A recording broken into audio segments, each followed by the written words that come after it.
Welcome everyone to the next episode in Cyclica's Molecule to Medicine's M2M series. Thank you for being there, and sorry we're a couple of minutes behind schedule, a little bit of technical issues, but appreciate your patience. Today we'll be talking about the importance of data in the applications of AI in healthcare. I'm going to share my screen for a second.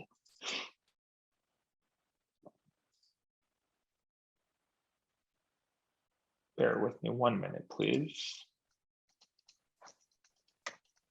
Can people see my screen? Shweta, can you give me a green light if you can see my screen? I cannot. Yes, now it's coming up. Now it's coming up. Great. You're good. So thank you all again. Really excited to be here today to continue the topic of conversation that we've been engaging in for the past 8+ months at Cyclica as part of our M2M series. We've gone through a number of discussions where I've had the opportunity of leading a few conversations in my capacity as both co-founder and president of Cyclica, as well as the chair of the Alliance for Artificial Intelligence in Healthcare. And I should do a quick shout out to the AIH for sponsoring this event today. And you'll see in a moment when I introduce a few of the speakers how we have including myself, 4 members of the AIH, which was a complete coincidence, but just shows the impact and the broad range kind of reach of the AIH. Within the Cyclica M2M series, our goal has been to inspire, to inform, to educate our listeners on the exciting topics that are hitting us right in the face every single day, which is the convergence of technology, chemistry, biology, in the discovery and development of better medicines for patients. We've been honored to have guest speakers like Andrew Fowler, the CEO of SlowWave and former head of MedChem at Eli Lilly, introduce the topic of what it takes to make a drug. We've had the honor of having Marty Head, who is the executive director of computational drug discovery at Amgen, who's had a long career spanning big pharma as well as outside of big pharma, talking about the history of in silico approaches to drug discovery. And then we've had our own Cyclicans, Ali and Nassim, who went into a more technical discussion of protein representations using graph neural networks in our most recent dialogue. And we're going to continue this. And we appreciate all of you who've engaged with this content over the past 8 to 12 months. And those who even have engaged with the content before as M2M, it was called AI Ate My Homework, where we try to inspire, educate, inform students on the exciting space of AI and drug discovery and development. Today, I'm really honored to be joined by 4 individuals to take on a next topic, which is data in AI and drug discovery and development. And I'd say the individual who I'm most aligned with on a day-to-day, week-to-week basis is my very good friend, Angeli Moller. Angeli is joining us as in her capacity as advisor to Multiomic Health, but in her day-to-day role, she's the head of Roche Pharma International Informatics, as well as the vice chair of the Alliance for Artificial Intelligence in Healthcare. And Angeli and I have been partners for a number of years, and to all of you out there, what she says, I usually have a saying, what Angeli says is right, and so let's just follow what Angeli says. That's the AIH's rule of thumb. In addition to Angeli, joined by a good friend, Rory Kelleher, serves as global director and of business development for healthcare at Nvidia. Rory and I have known each other for a number of years now. What he says oftentimes in the space of kind of technology and its convergence in drug discovery and development in healthcare is often on point, and I learn a lot every time I speak with Rory. And then Shweta Maniar. Shweta and Google Cloud are part of the AIH as well. Shweta leads their efforts in healthcare and life sciences.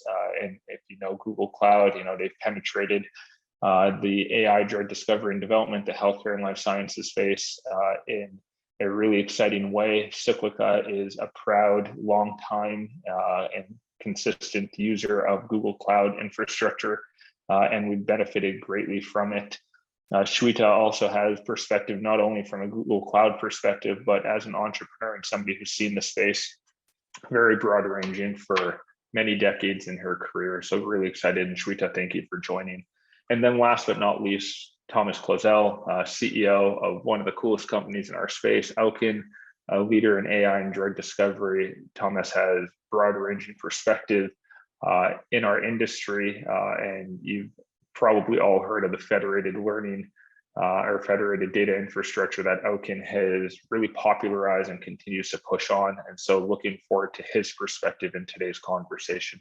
So with that, I'm going to stop sharing my screen so all of you can see our faces. So bear with me 1 second, please.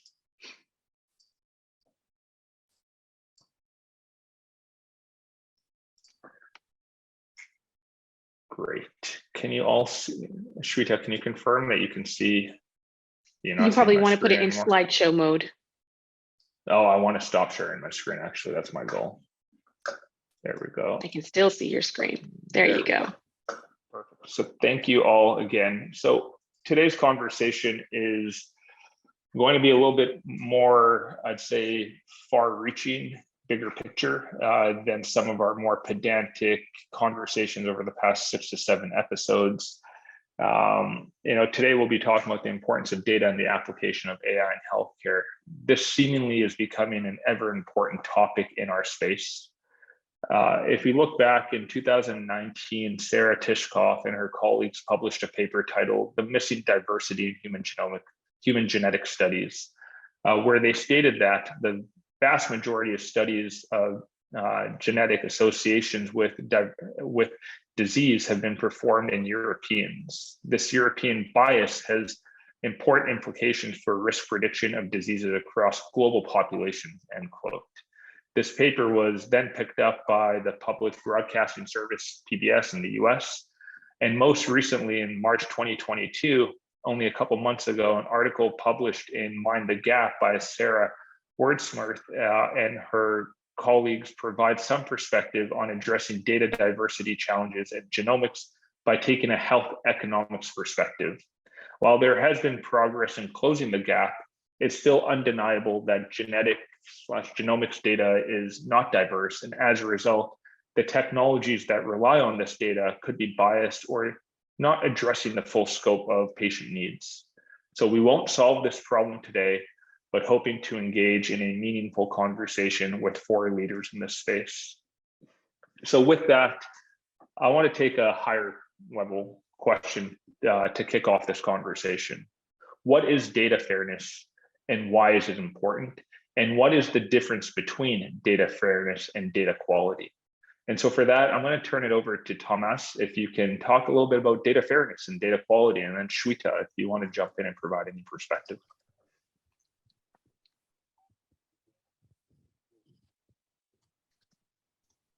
And Thomas, I think you're on mute. We can see your lips moving, but we can't hear any words. Do you hear me now better? There we go. Yes, we can. Hello, and I was saying hello everyone, and I was just apologizing for the few minutes late and just saying that being French gives you a privilege is nobody expects you on time, so that's really good.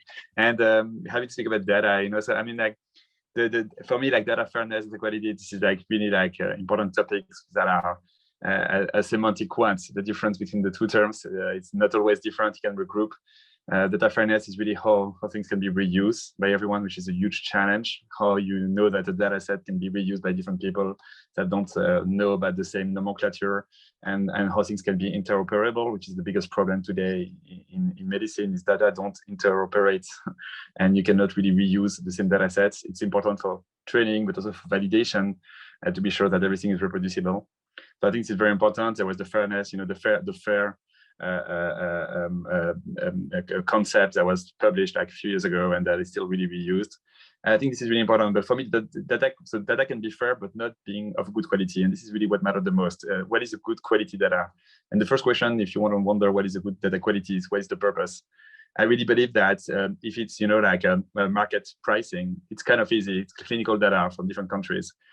In this way, like they can be like a perfectly fit. The good question is more like what is the good high quality data for research purpose? And here it's way more complicated. And for me, like what matters is discovering new drugs. At Owkin, this is what we try to do. And where does this matter is like we want to find the right data sets for the purpose of training models that can bring new breakthrough. And here it's an important concept is what is the highest quality I can get. And there is you first relate the question of the clinical quality. What is the quality of the clinical data? How much they inform different categories of population? How much they're diverse enough? How much they can capture different lines of treatment if you work in cancer? That's really the first point. To be sure you have the right subgroups. And here you actually need some medical expertise that not all engineers companies have integrated fully in. That's the first thing. And then it's how you get further in other type of modalities, because today I think like data quality matters when you have multimodal data, how you can capture other data than the clinical one. So first, do you have the right clinical one? Yes. Do you have the right genomic ones? And here, the data quality really matters about, the quality of the samples, the quality of the analysis. So this is really the second layer of quality that you need. And then you go to the deep learning models on histology, because histology can give a lot of signal for discoveries. And here's what is high quality data. It's data that would be on the biopsy capture the full length of a tumor, for example. And you might need to go back to recut some samples to actually capture all the heterogeneity of the tumor. So, I mean, this is an endless conversation about the high data quality. For me, the data is of high quality when you can bring new discoveries and your breakthrough. And that's really it's really important. And then, of course, you need to capture all the bias that you told about, different population. A huge problem today when you work with most companies are only, as you were speaking about the European bias, but today, like most of the clinical and data companies are purely US bias. If you take Flatiron is pure US player, right? And every model that is going to be trained is going to be purely clinical, even though there is some crossover with some foundation medicine patient, but we know it's still little. But it's going to be a pure US player. The model you're going to use is not going to work out in other countries. There is tons of other like that. I mean, GDPR becoming more complicated for companies to come into Europe gives even harder access to get a global data access. So I think like data quality is something that capture all what you need to discover breakthrough and can also like limit the bias as much as you can. Thanks, Thomas. So I don't know so what much else there, but Shweta would love to hear your perspective. Yeah, I was going to say, I don't know how much more I can add there. So that was a fantastic response by Thomas. But I'd also maybe just add a little bit from a Google lens, right? We have part of our organization that's entirely focused on data quality and fairness to double check and kind of make sure that all the work is exceeding the expectations in this realm. So I'll give a small addition at how maybe tech looks at this. And I think from a data fairness perspective, right? You have most of the data sets that have biases that need to be addressed. So to meet that are addressed to meet the high bar on fairness and diversity in the representation of the data. So what you see is kind of an added layer of a holistic process to ensure that the data that's collected is actually annotated accurately, unbiased, reliable from start to finish. I think Thomas gave some fantastic examples of where that is, these biases already existing just by the nature of their geography, et cetera, with Flatiron. But really trying to limit some of the human biases in, annotations throughout, machine learning model development, et cetera. And then I would say if it's relevant to the task of when, how these teams are also focused on identifying requirements to diversify some of the relevant attributes. So again, demographics being a perfect example for those data sources and the labels. And then I think from a quality perspective, looking at proactively, Google is proactively looking at how do you improve operations beyond the accuracy reporting. And again, I would say Thomas said this very, very well, like you can have one and not the other.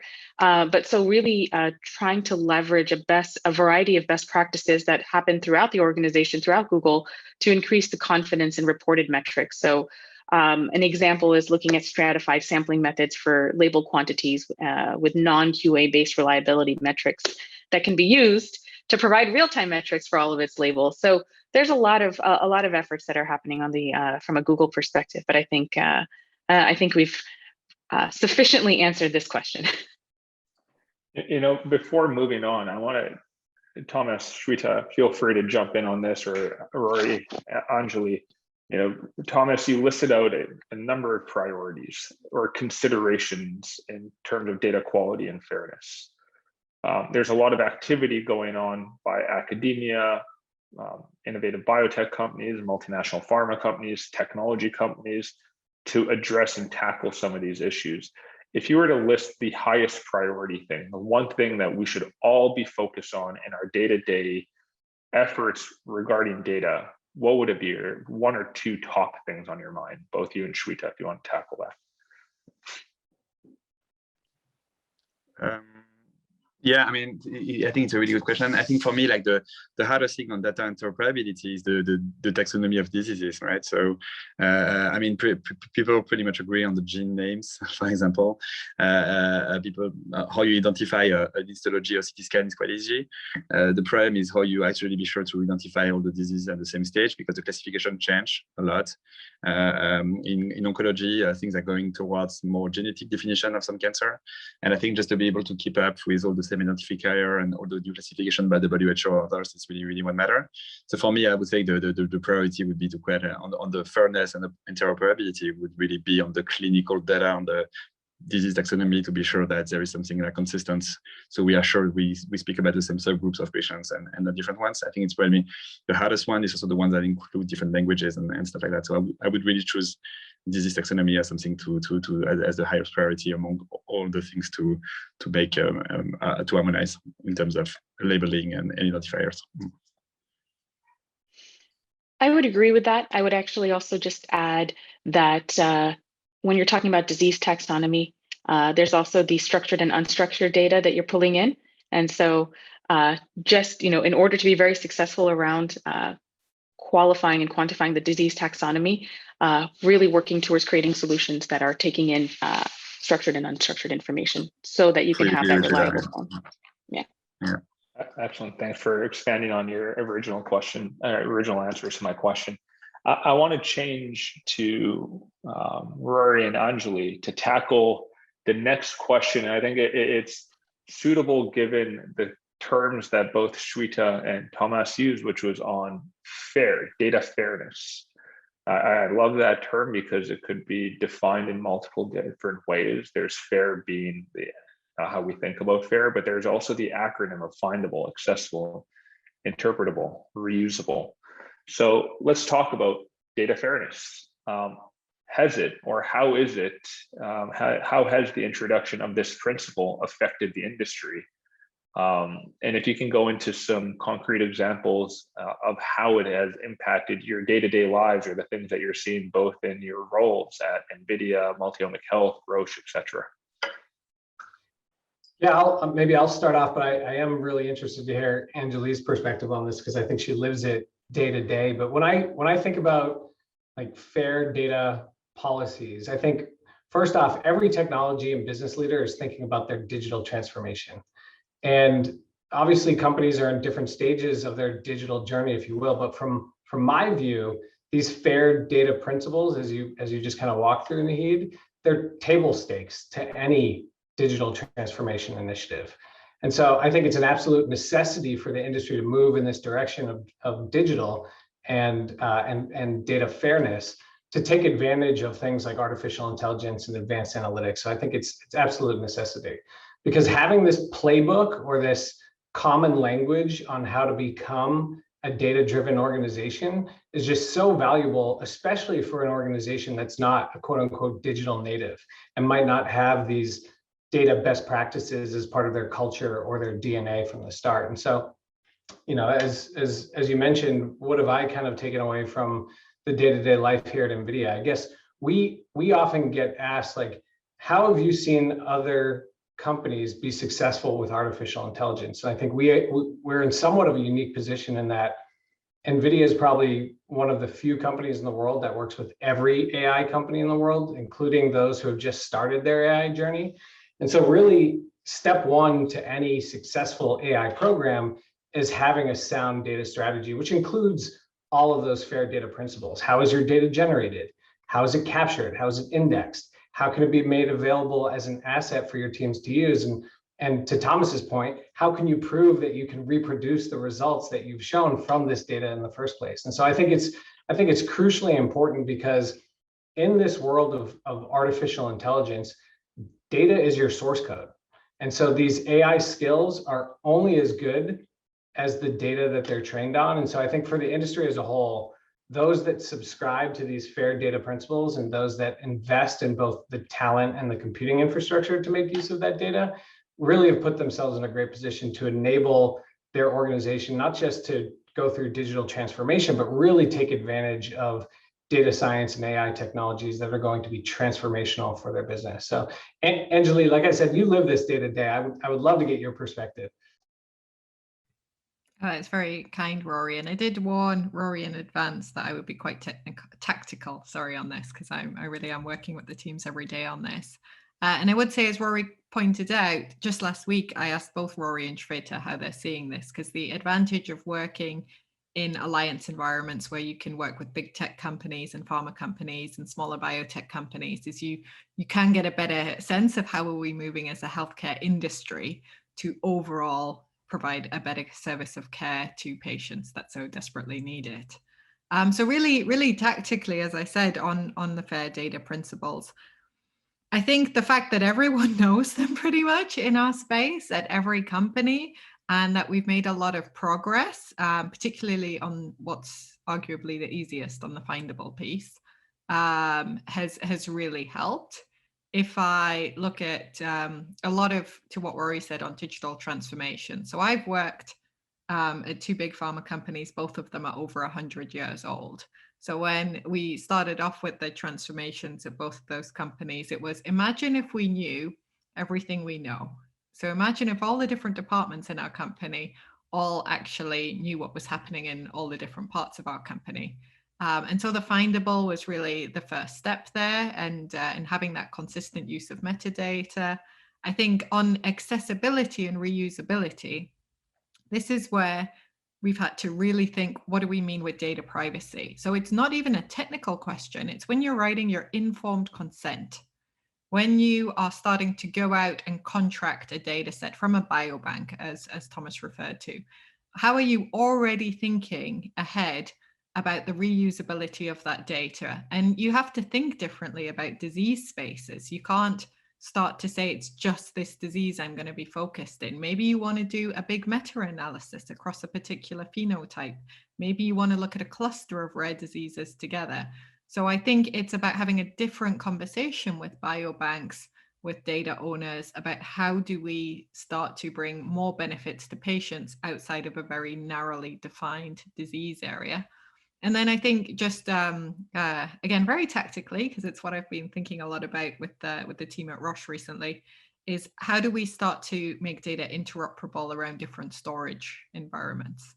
So Shweta, I know we should all get onto Google Cloud, but I think the reality is we all have a lot of different storage environments at the moment, and our data sets are in those different storage environments, some on-prem, some in the cloud, but we still want that data to be interoperable. So that's a key focus. And I'm sure some of you are familiar with data mesh concepts, and that's where we really need to go to work across those data sets. Wonderful. Angeli, thank you so much, and Rory, to yourself as well. And Rory, your perspectives was on point and very valuable. And if you think about Angeli, Shweta, Thomas, and myself, we're all members of the AIH, so maybe we can bring that perspective of NVIDIA to the AIH at some point in time. Always selling the heat. I love it. 100%. You know it. I'll take a quick step back for a moment. I forgot to mention to all of those folks online, and it looks like we have a couple hundred people online, close to. Please use the chat or question function to submit your questions. This is meant to be a forum where you all can engage as well, and we'll do our best to field those questions, address them, time permitting, of course, at the end of each section of the discussion. So if you have questions for the things that we've just talked about, please put them through. We'll do our best. And we are live streaming to LinkedIn and recording the session, and it will be made available on YouTube shortly thereafter, along with all of our other M2M series. So shifting gears, I want to go back to Rory for a second, touch on a comment that both you and Angeli mentioned in your responses, is that data strategy poses many challenges for enterprises, both large and small. What do you see in your capacity as some of the biggest challenges, and how is NVIDIA seeing companies address those kind of today, and what are the biggest opportunities for us to continue to address them going forward? Yeah, thanks, Naheed. I think it's an important topic because there's certainly no shortage of data challenges. I mean, you talk to a data scientist and they're like, 80% of my time is just dealing with data prep. And we've hired data engineers to do this whole process of fair data as well. So I think it's a really important topic. I think what we often hear as some of the top challenges are, one, data labeling. That's something Thomas just mentioned. It's time consuming, it's expensive, and it has huge implications downstream. Two is limited data sets. Oftentimes we hear, well, I know what's happening in the industry in terms of state-of-the-art applications of AI, but I don't have enough data to train my models to the performance that I need. And then I guess another third big one that I often hear is, of course, data privacy and data governance, which I think is to some degree somewhat self-explanatory. And so some of the things that I've been particularly excited to engage on over the past several months is this concept of using AI to address some of these data challenges. And so, for example, there's this growing trend, I'm sure many of you as practitioners are familiar with this, but there's this growing trend around the use of self-supervised learning techniques where you can actually take these transformer architectures, these are the model types, not the robotic beings, that you basically take these transformers, you train them on large amounts of unlabeled data. So it doesn't require labeled data. And this model is able to learn a representation of these data types, whether it's in natural language or in biochemical entities like DNA or small molecules. And then that representation model is effectively encoded knowledge that can be used for a variety of different downstream tasks, from question answering and named entity recognition in natural language to predicting gene expression or de novo molecule creation in the biochemical space. And this happens all with zero or very little labeled data. So I think that's super exciting. The other trend that I'm particularly excited about is this concept of synthetic data creation. And so a lot of times when teams embark on an AI project, they might realize that their data has gaps or it's incomplete or that the distribution is inaccurate or not represented accordingly and therefore has inherent bias. This is kind of talked about at the beginning of the call here. And so I think synthetic data, whether the data is actually created from physical simulation in the case of like molecular entities or even in the case of self-driving cars, or from a generative transformer model that can create these data sets that happen to have the right distribution, not just for the sake of diversity, but also for the sake of training robust predictive models downstream.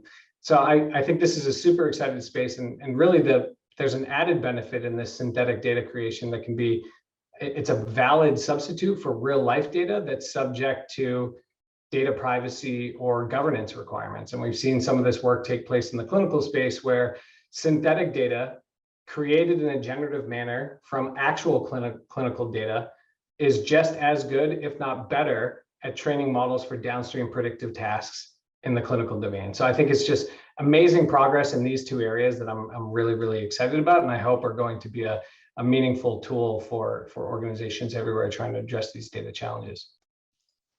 Yeah, I think that's a beautiful statement, Rory. And a couple companies in the clinical space who we're not affiliated to, but I think they're leading the charge. Charles Fisher at Unlearn AI in the digital twin space. And then they just raised a nice round of financing as well to continue to progress their scientific and business aspirations. And then Medidata, who was acquired by Dassault Systems, they spun out Acorn AI. We're working on synthetic control arms and really pushing forward in the clinic in that angle as well, plus many, many others. I'm going to leave the following question with all of you. I don't know where it's going to land, but how far away are we from actually seeing that meaningfully produce like outcomes for patients, or how far out are we from actually seeing these synthetic control arms, these digital twins have demonstrable value? And I guess from a tech standpoint, what else needs to be done? Do you have any perspective on that? If I can start, for me, it's first, we're still really far to build the control arms that fit. First, they need to be of a federated origin. First, you need different patient sources to be able to have something that is capture all the bias. So if you build a synthetic control arms that is purely US on the European study, that would be good enough. That's absolutely for sure. Every pharma working on synthetic control arms that actually acquire data, real world data that throw 90% of the patients that cannot be used. And that's the first point. And then I think what really matters is the how you find similarity and propensity score between the arms. And today, clinical data are not enough to match patients well. So you need to be able to capture new type of modalities such as pathology. And so the future of synthetic control arms will be federated using pathology-based propensity scores. It's much more advanced whatever is being done today. And although there have been a few FDA approval on PTCL whatever. Today, I think like there's a lot of research that need to use like neural networks and not only like clinical data to really make this promise happens in a methodological way. And that's it. And there's also like a real challenge on the mathematical methodologies, like the similarity scoring, the probability scores that needs to happen. So it's really a question of more data, more modalities, better AI, but also just better math, even above the AI side, better methodology to be able to do that. Yeah, I guess the only thing I'll add. Yeah, the only thing I'll add is, some of the projects that I reference in the clinical synthetic data creation space are still, I would say, like in the research phase. But obviously, the next step here is, hey, it seems to be producing really impressive results. Let's go move it to a trial of sorts and see how effective it actually can be in driving outcomes for patients. So I think we're paying close attention to this space, and hopefully things turn out for the best and really do start to accelerate. And I think there's a big challenge around early clinical trial phases, like phase 1, for example, which is a huge challenge for the pharma. Today, like the probability of success measured by the phase 1, 2A, it's still very empirical. And a lot of drugs are pushed into phase 3 where they shouldn't. No one knows how to interpret really phase 1, especially in oncology, whether you have efficacy data sets. And you can bring these modalities to actually compare actual results from the phase 1, 20 or 30 patients to predicted results of other treatments for the same patients. Where we do this at Owkin a lot with many pharma. So pushing more insights, it's not really evidence, but it's insights as well to early clinical trial phases is a huge challenge to push progress to patients because phase 1 is still a huge bottleneck, and as well as the probability of success measurements. Shifting to Angeli, your hand is up. Yeah, Naheed, you're so used to meetings with me. I always put my hand up. It's so English with me. So I just wanted to call out pharmacometrics in pediatric care. So we do have to remember that we have something to build on. So for children, we can't go in within a non-efficacious dose. We can't go in below dose with a safety dose as we do in phase 1 with adults. So we have to do modeling and simulation to work out what is the correct dose for children. And so we do have evidence of working with regulators with a simulated dosing regime, and then having that end up on the label, being approved, and being able to roll that out to market. We also see in rare diseases that we're also, as to Thomas's point, able to skip early trials, and that's increasingly being accepted. I think we have to move as an industry on this because we know it will bring huge benefit to patients to not be in a placebo arm and to have an efficacious dose as quickly as possible. So I think it is one, and I think Thomas pointed this out as well, everyone's working on it, and I think it's important we all work on it together to really be able to reproducibly show regulatory bodies that our synthetic data arms are robust. And that does mean to use different methodologies to be able to combine very large data sets to really then reflect the broad. Can I challenge you here, Angeli? Or?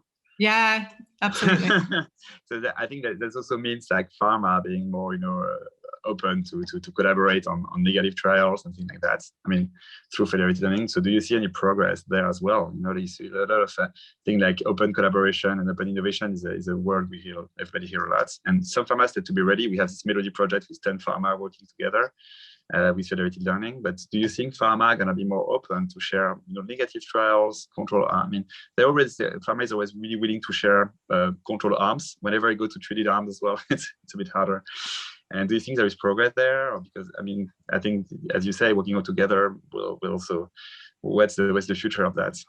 Yeah, I know. I mean, Thomas, you and I have talked about this for several years together over me moving between several different companies, and we continue to have the same. Yeah, it's a big challenge for the full community, and I know you're very into that as well. You're pushing this a lot. So. Yeah,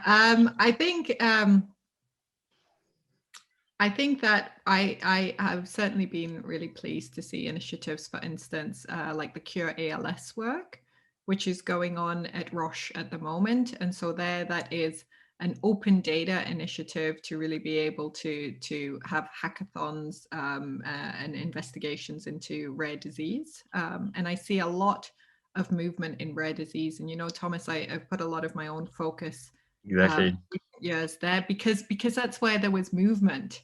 That's where it seemed that everyone was like, sure, let's do it. And so I think through initiatives like RareX, where transparently I sit on the board of management, and that is about having patient control data so we can have open access to all investigators. And then RareX is working with Roche on Cure ALS, so specifically to then have the data sets that we have for ALS made open to multiple investigators. So I am seeing a lot of movement in rare disease, and I know we've seen it in the past with HIV. And what I like about the past example with HIV is we can point to it and say, look, companies have done this before, big pharma companies have done this before, we can do it now in rare diseases. Let's look at opportunities to open, to make data sets accessible in other disease areas. So I think Thomas, it's a disease area by disease area discussion for me right now. I don't know how you see that. No, I agree. I mean, I think federated learning is a solution to access without, federated learning is a technology that allow access to data without having to aggregate them. So it's breaking some silos, but you still need, there is still a needed, will to collaborate among different pharmas. And when you see like glioblastoma, which is 35 clinical trials, 34 are negative, everything's negative. Pharma kind of stopped working on the topic because it's too hard. I think we all need to go together, and I think Angeli, you've done that for the last few years as well, and I know Google and Nvidia are also in this federated learning space to all push together a way to collaborate on analyzing these negative trials to find something, because without the critical mass of data, it's really hard to make progress. So federated data and federated learning was going to be one of the topics that we were going to get to in this conversation. We're there now, so I just want to make sure that Shweta, Rory, if you have any additional comments, questions on federated learning. And I think a big question that I will then lead to this group on this topic is, how can the industry converge its effort to tackle this problem together? We've heard that theme in separate comments, I think most notably in this most recent engagement between Angeli and Thomas, but what more can we be doing? So I'll turn over to Shweta and Rory and then come back to a couple more questions. That sounds great. So, I think what you're asking is, how do we come together, right? And I think you see a perfect dialogue that you're observing between Angeli and Thomas. But I think that also, honestly, I think that also tech companies have a rightful place in bettering the ecosystem among the entire ecosystem to become fair. So it's not just one part of the industry or just pharma or just healthcare or just tech companies. It actually is only going to be happening when we're coming together. So the ecosystem as a whole first has to be willing to play together.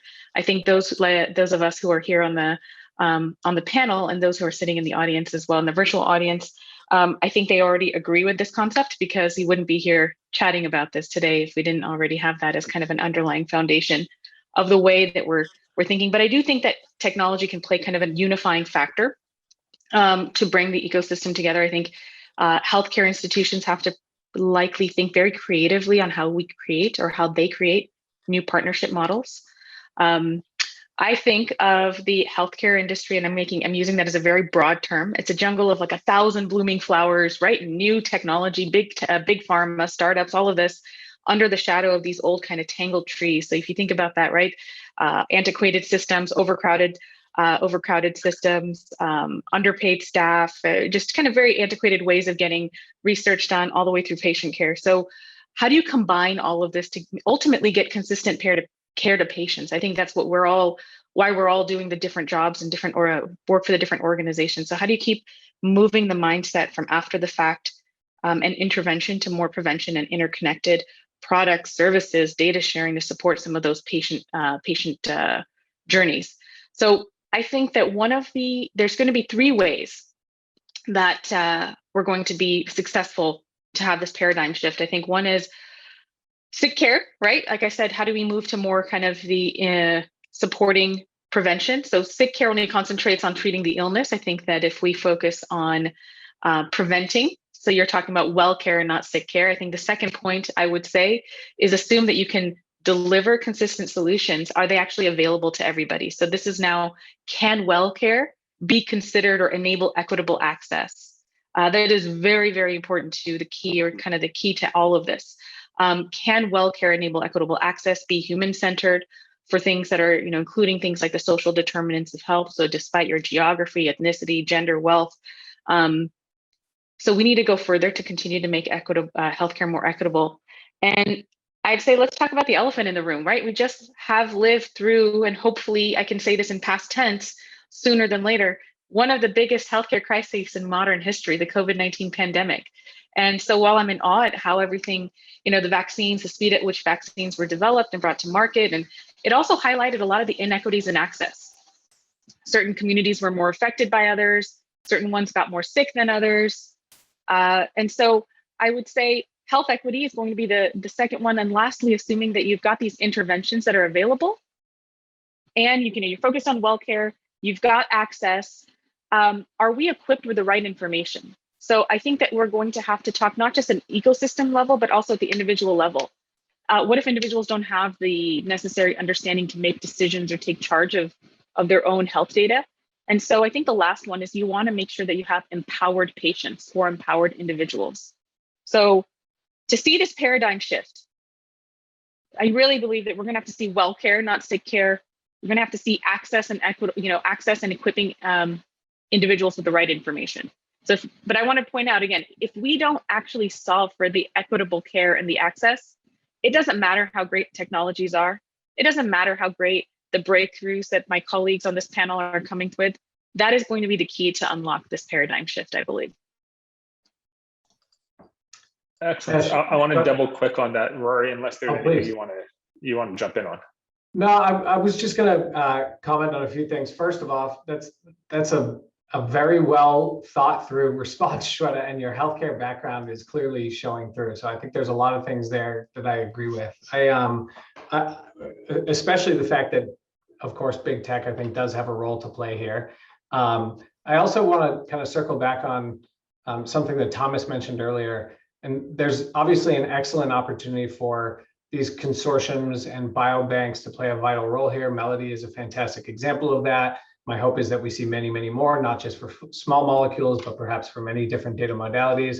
I think, and hopefully this doesn't diverge too far from where you were going, Naheed, but I think the other thing that needs to happen and is starting to happen is the developer community. At the end of the day, there's got to be developers and data scientists that are building these solutions too. And so I think the thing that needs to happen is the continued democratization of these platforms and toolings for every organization to be able to set up a federated learning or federated data collaboration across the industry and do it easily and do it with privacy and security first and forefront. And so, yes, we at Nvidia, Thomas mentioned this, we oftentimes are thinking about what is our contribution that we can make to the world of federated learning. How do we make it easy? How do we make it approachable? How do we democratize it?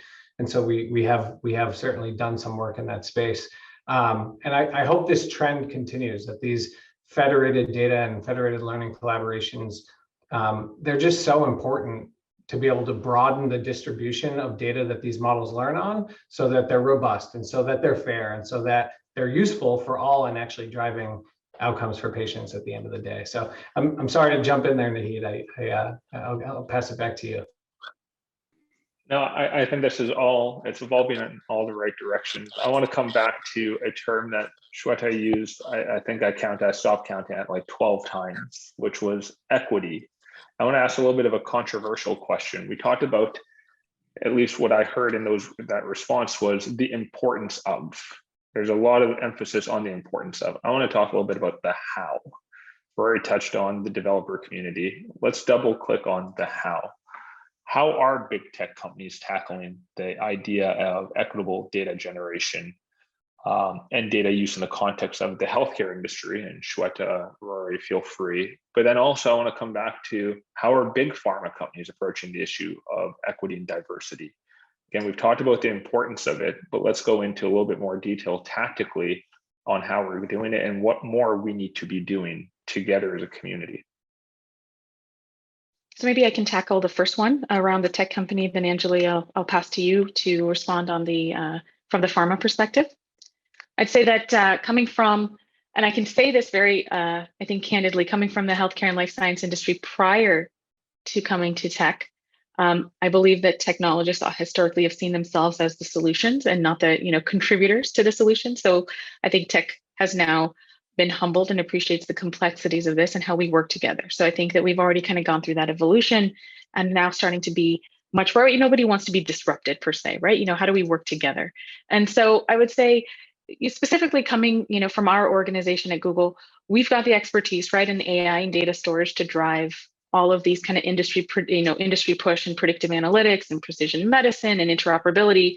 But none of this is happening solo, but it's happening with some of these meaningful industry partnerships, because we have to build for how the society is working and evolving towards.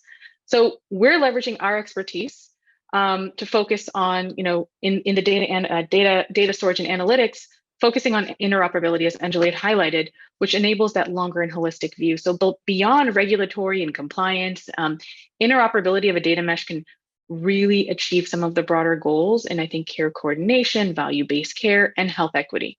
So when you're asking me the how part, right? So we know that bias is building predictive, like bias in building predictive models is being addressed with the development of various kind of accountable algorithms within specific decision-making processes.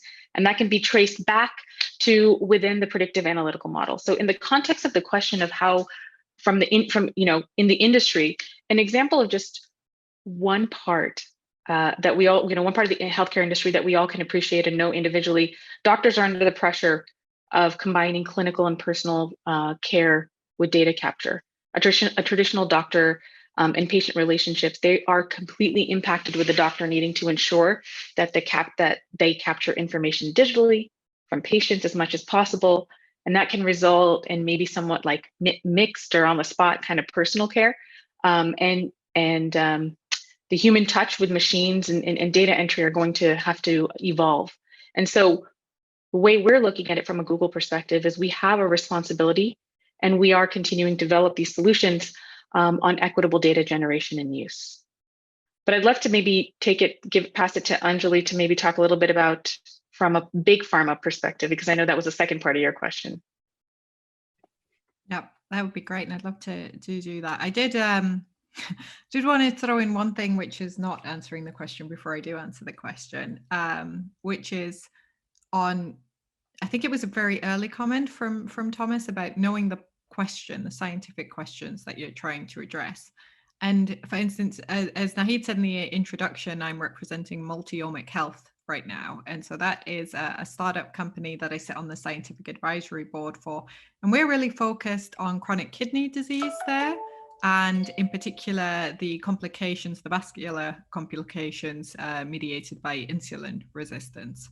And we know that affects a lot of Asian and Latin American populations, which, to the original quote we started off the podcast with, not well represented at the moment. So I think if the same now translates to the big pharma question, it is making sure you understand, okay, what are the populations that are underrepresented? What does the current data set look like? Being a scientist, being a data scientist, where is the data sets that we need to create access to those communities which are underserved because they're not represented in the data sets? So even if we get the medication to them, then we might see side effects that we didn't expect because they're not accurately portrayed in the original data that was used in the clinical trial.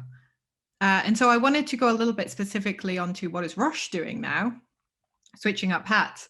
And when you asked earlier, Naheed, Rory and Shweta, what is the biggest thing you would do? And I put up my hand, very English, and I wanted to say sustainability, because the thing I'm really, really proud of Roche for doing is that they have made a big sustainable investments into many of the countries that we operate in. And one is the Africa Genome Project, for instance. So really investing, and not, we'll invest for a while now, we'll be here while we're friendly, and then we'll disappear with the next government. But really saying we're going to, in this continent, make a really sustainable investment, not disease area specific, not depending on what our pipeline looks like, but to really collect data and longitudinal data. So we haven't said the word longitudinal yet, but I think we all know it's about the phenotypic depth, and it's also about the amount of time with the same amount of patients that you follow them to collect that really meaningful data. And so I do see that the role pharma companies can have is to have these really long-term, large, sustainable investments. And I'm certainly proud of the way that Roche has been able to do that. That's both great answers. And just for some perspective, given the emphasis that Roche has played on the African continent, I remember speaking at a Next Einstein Forum event in Kigali, Rwanda back in 2018 on behalf of Johnson & Johnson. Cyclica was part of the JLabs group there, and they'd asked me to go speak on the future of healthcare in Africa and why families, East African, big care and thought on that community. A lot of work has been published on the lack of representation. The comment that I had was, there's one thing about having balanced and diverse data, but there's another thing about making sure that people who it's representing, that data represents, actually are aware of it. And if they're not aware, then they will not trust. And in an environment where there is a lack of trust around the healthcare system actually doing something meaningful for them, there's just not going to be any adherence, whether it be to the patient, the prescription regimen. And I remember sitting in front of, and this was at the University of Rwanda, sitting in front of what looked like thousands of students. I think the number is 2,000, but it looked like a wave of 10,000 students. Man, it could, farther than my eyes could see, and we're sitting on this small little stage, and a question is asked by the audience. Not even a question, it was supposed to be a question, it was a comment, said, why should we trust anything that you guys are saying up on the stage? You don't care about us, you don't think about us, right? And in fact, the entire conversation was about how we're investing, how the community is investing in understanding more so we can design more precise medicines, not just for Africans, but for diverse populations. But the perception was completely on the opposite side. And so I think it comes back to, there could be a lot of work that is done on doing, data fairness activities, but if that is not then communicated and the education is not invested in, one of my fears is it's all for naught. We have a couple more, 5 more minutes, and we have a couple more questions, and one question that has come through the chat. And Shweta, thank you for addressing the other question in your commentary as well. I want to leave Angeli with one question quickly, and then I'm going to throw to the rest some closing remarks, a question with closing remarks. So Angeli, if you can talk a little bit about what the AAIH is doing to address the topic of data fairness. And for all of you who are interested in learning more about the AAIH stands for the Alliance for Artificial Intelligence in Healthcare. It's a global advocacy organization dedicated to the discovery, development, and delivery of better solutions to improve patient lives.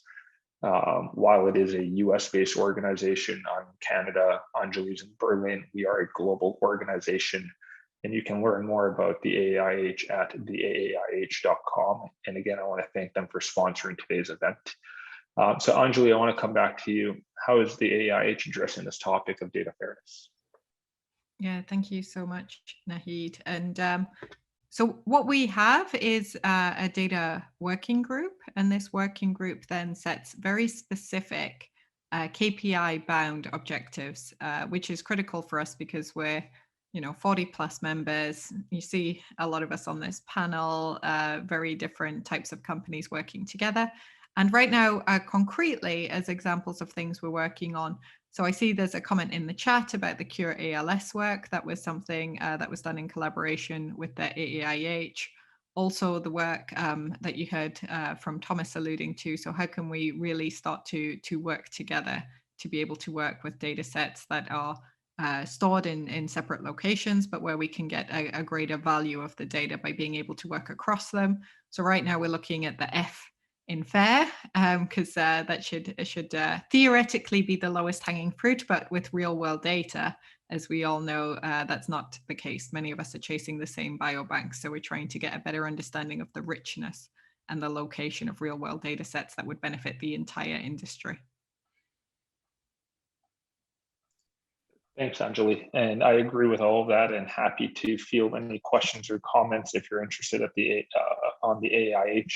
There's a lot of work to be done. We're a member-driven organization and looking to engage not just with the members on things that we have done and what the trends are, but actually to create the trends, to create the conversation so that we can push the industry to think a little bit differently than it currently is today.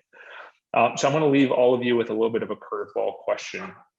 it comes back to kind of data diversity. And my question is going to be, what does the industry look like in 5 to 10 years time? But I want to come back to in 2009, just 7 years after the publication of the first successful GWAS, a staggering 96% of study participants were of European ancestry. So 7 years after, there is still a lack of representation. Increasingly, progress has been made, but it's still, as we've all agreed today, there's still a drastic underrepresentation. Where are we in 10 years' time? Is this a conversation that it's still we ought to be doing more? Or is this a conversation that, based on the folks here and the companies that you represent, both as advisors in your current day-to-day jobs and the community at large, are we acting in the right way to actually have measurable impact such that 10 years time we look back and say, yes, we made the right moves? I'm going to start off with Thomas, Rory, Shweta, and then Angeli to finish off.